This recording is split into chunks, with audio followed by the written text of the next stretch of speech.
Welcome to the Williamsville Public Library Museum. Today is Wednesday, October 18th, 2023, and we're here talking to Charlie Curry as he's looking back on life in Williamsville and maybe sharing a little bit of advice for those who are coming after us. We've been talking about your life, your family, your businesses and such. You've seen a lot in Williamsville. Things have changed a lot. What is it that you think you missed the most, or what do you think has changed the most? One of the things that changed the most, I think, is our school. When I was going to school, I went in the old brick schoolhouse up here. Then we went down there, and we was in that building. In fact, I graduated out of the building. So the one that was the grade school? Yeah, the one that was the grade school. Okay. Junior high and the high school was all in one building.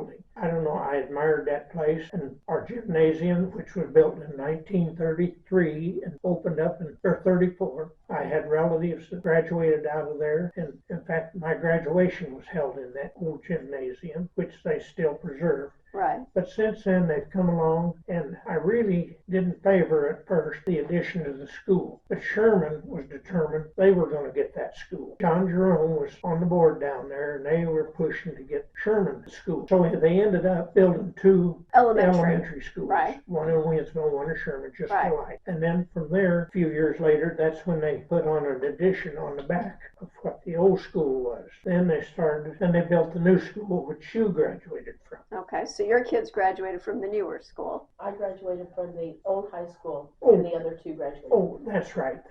Anyway, they built that school down there, and then they ended up building this junior high last. Mm-hmm. Now they've come along, and they've $44 million building down there, and I haven't been in it. I'd love to see it.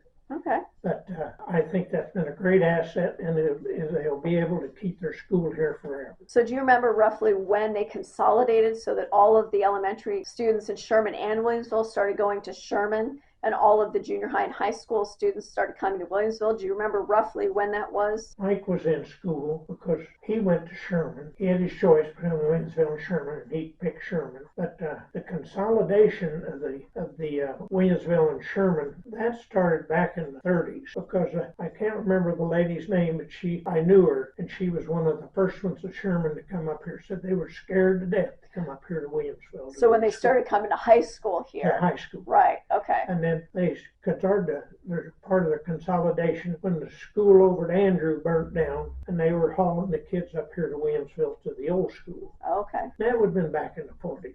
Okay. Then when they closed this school, the one that Bob Black ended up buying and building his house? Yeah, that we started our 7th grade year down at the high school. Okay. So definitely a lot of changes in that respect. Yeah. So when you think about, you come back to Williamsville and it still feels like home in many ways, I'm assuming. Oh, yes.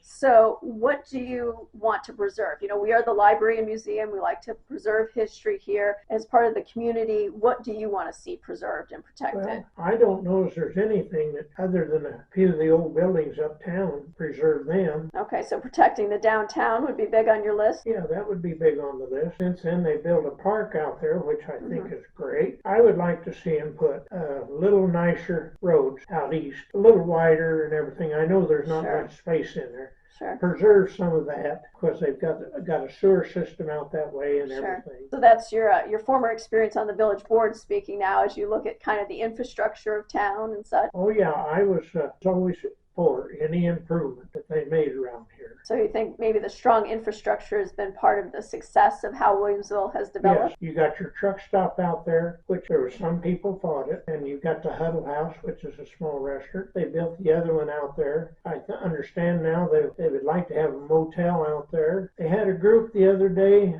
that voted out or said they did not want a Dollar General. Sure. For this size of town. Sure. A Dollar General would be a great asset for them. I mean, we finally got one over there at Pleasant Plains, and they only have about 600, 700 people in Pleasant Plains. That's as busy as any grocery store.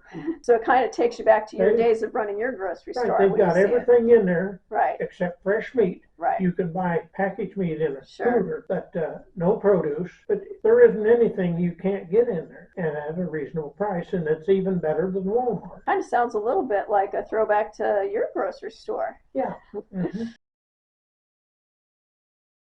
So speaking of your store and your businesses and stuff, who inspired you as you were growing up in Williamsville or running your business in Williamsville? Is there anybody that comes to mind as somebody who was kind of a mentor or inspired you? No, not really. Okay. I had to do all that on my own. So maybe just basically your parents, I think, that gave you Yeah, that because strong. we had nothing, and everything we done we could gain. Had to do it on your own, Had huh? to do it on our own. Having that kind of background, what are you most proud of? I would say I'm most proud of getting my education from Williamsville. But at the same time, I feel like I was a servant for 20 years for Williamsville. And that's exactly what I was. Through your time on the board and your time in the Yeah, school I was a district. member of And, the JCs. I was a member of okay. the Waverly Lodge, a And so- Democrat committeeman. through all of that, that kept you involved in the community, obviously, Yes. right? So what do you want people to remember you as or for? I tell you, you'd almost have to ask some of the old kids that went to school down there, because every time I run into one of them, they remind me, oh, we remember Charlie. We remember Charlie. Go in there and you could get this and you could get that. At noon hour, like I said, the kids would come in there, get stuff. Their parents would send them in, get something. They just charge it. Parents would come in, pay for it later. They remember all that stuff. And in fact, the school got on to me. It was 4th of July, or not the 4th of July, but I had all these products in there, cap guns and all that Sure. kind of stuff. Sure. Which they were legal then. And the school called up and said, Charlie, you're not selling any of that stuff to any of these kids anymore, because they were taking them all to school. But I still haven't. In fact, there was an obituary the other day, one of the Batorf girls that died. And she remembered me for how we treated the kids. Sure. Of course, I always delivered the groceries to her mom's house. Nice. There was, 6 kids in that family, I think, and she would call in an order that long. I had to get it up personally because I couldn't read my writing. Okay. Nobody else could. Okay. And those students remember me Sure. for that. So a lot of people who will think of Charlie Curry and smile and think about the good old days of coming to your store and getting what they wanted, what they needed, and so forth. You had a lot of experience with young kids running your store. When you think of today's youth, kids today, what kind of advice do you have for them, for the next generation? The next generation, I'll say one thing. Okay. They need to learn how to give back change. Okay. The basic math of how to properly count back change, Right. like this is it, this makes 5, this makes 15, 20, so I forth. wouldn't have anybody working at that Okay. cash register unless they could count that change. Okay. So And that's a my daughter lost will vouch skill. for that. Okay, so that's a lost skill. What else? What about lessons that you wish today's kids would have or learn? A little respect A little respect for elders, or for each other, or for everybody? for everybody. Okay. I can remember when I was separated then, that I always went to the North or Sangamon Avenue Hardee's, and I knew the managers and everything real good. And the basketball boys from Williamsville was having practice in the morning, and when they'd get through, they would all go in there to Hardee's, made a total mess out of the place. They'd get, their breakfast and all this kind of stuff, and everything was left on the floor. A guy named Mark, he was from Orson,ville that ran the place, and he said, Charlie, what are we going to do about that? He said, I guess I'll have to ban them from coming in. So I went to the coach, and I told him what was going on. And, it stopped just like that. But they did. They was well-known kids. In fact, they were the stars on the basketball team. Sure, But sure. that's where they were going for breakfast. Right. Okay. Obviously something that you learned. It's the cleanest little town I ever seen. We appreciate you sharing all of that with us. Charlie, I understand there's another story you were going to share with us that has to do with one of your sisters. What can you tell us about that? Well, it was back in 1943. Second World War was going on, and there's a troop train. The troop trains always come through here, and my future brother-in-law was on that. We didn't know it at the time, but he throwed his address off to people going as he's going through these towns, and she got his address, and she wrote to him, and he was stationed up in Anchorage, Alaska. Oh my He goodness. got to help build that, for their training, the Alcan Highway. Well, anyway, he got his furlough. It was a 20-day furlough.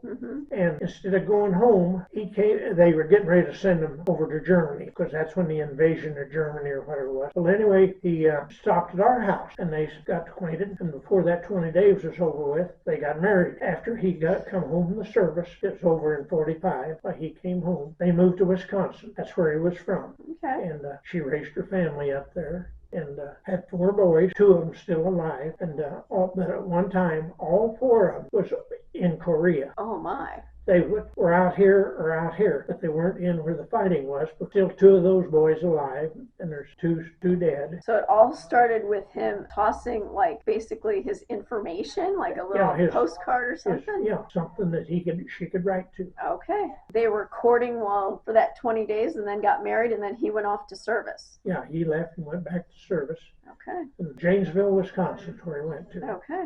All right. She just passed away this last year. Wow. In fact, she's buried up here on the hill. Yeah. On top of her mother. Okay. And she was 96 years old. She was 16 at the time she got married. She was a sophomore in high school, and she didn't finish high school. Right. But she ran with a fella named, Fuller. They lived down there where Tip Miller built his house. That's where they lived at the time. And the lady that stood up with him just passed away a couple of years ago. And her name was then Elsie Six. And she was living in Springfield. Well, that's a fun little look back. That doesn't happen very often. Oh, and also, Lee, I was going to mention a while ago, I've got 10 lots up there in that cemetery. My daughter just used one, and then my ex-wife just used one. And I've still got 8 lots up there, which I promised one to my brother, Gene. Okay. Albert says he wants to be buried in the military cemetery, so that took care of that. And Francis wants to be buried in the military cemetery. But I said, I know I won't use all of them, but I'm going to use one of them someday. But hopefully not too soon. Not too soon.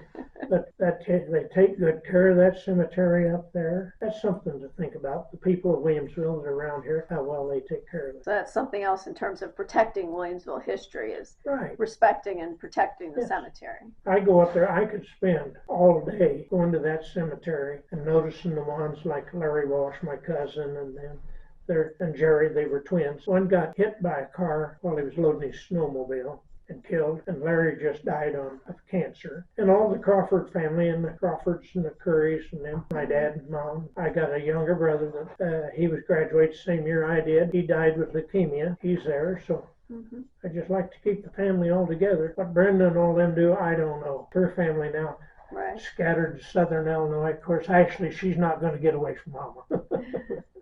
All right. Well, thank you, Charlie. Thanks for the little extra tidbit. We appreciate it.